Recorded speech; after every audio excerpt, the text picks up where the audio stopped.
the final thing I'm going to land the plane on here in my talk about creativity, thriving, and collaboration is that the background work is significant.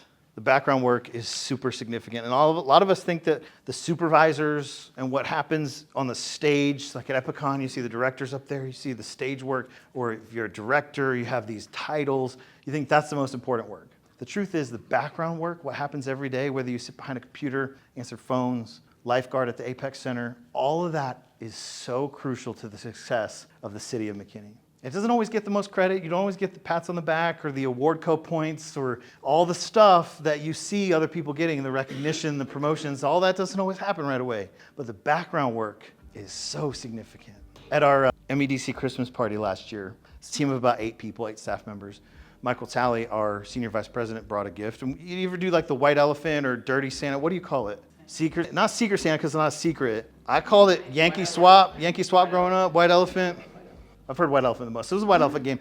You bring a present, you put it in the middle. Limit was $20. And then you can either pick a wrapped present from the middle, or if someone else has already opened a present, you can steal their present, right? So Michael Talley brought a card. Someone picked the gift, opened it, and inside was this 1990 Mark Jackson card. He was a center for the New York Knicks. And it's like in a case, it's graded, it's got a PSA thing. I'm like, Michael, the give limit was $20. How much is this card? And he's like, well, hang on a second. So he pulls this card out, and someone else picked it, and they said, what's the deal with this? What's the story? Like, I don't know who Mark Jackson is. Like, what's the significance of this card? Why would you bring this to a Christmas? Did you forget to buy something, and then you went into your card collection, got the cheapest, crappiest card, and then put it in a case and brought it to the party? Is that what this is? He goes, no, there's something significant going on about this card, and I want you to guess. And if no one guesses, at the end of the gift exchange, whoever has it, I'll tell them what it is. So my 5-year-old, okay, I'll get to you in a second. My 5-year-old inside woke up and was like, there's a game within the game? Let's go. So I stole the card,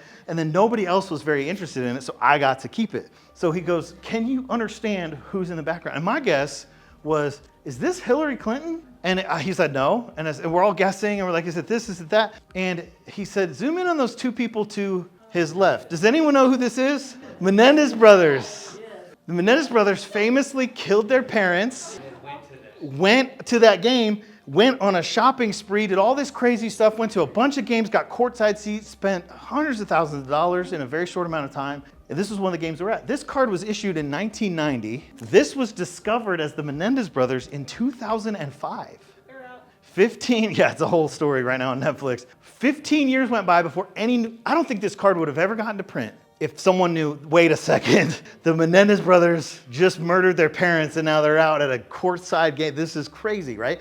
You know the value of this card when it was first printed? About 15 cents. You know what the value was when 2005 it was discovered they were on the background of it? Not huge, but like 30 bucks. But 15 cents to 30 bucks? And now that the Netflix documentary's come out, this card graded what it is, $90. I did okay on that white elephant gift exchange. I turned $20 into $90. But why? Not because of Mark Jackson. I mean, the guy was mid, right? He was a good player. He played in the NFL or NBA a bunch of seasons. He was okay. I did better than I could do. I'm not saying I could play any better than him. I'm just saying he was not a LeBron James or a Michael Jordan or a Scottie Pippen. He was Mark Jackson. No one knew this guy. I'm not wearing Air Jacksons. I got Air Jordans at home. The value of this card is not what's happening in the foreground. The value of this card is what's in the background.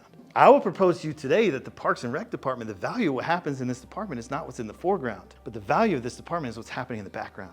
Your work, day in, day out, mowing the fields, watching kids at the Apex Center, getting games together with seniors at the senior center, all that stuff massively, massively adds value to our Parks and Rec system. You may never see a stage. You may never get the award co-points. You may never get the pat on the back we know you deserve. But the value of your work is what's happening in the background.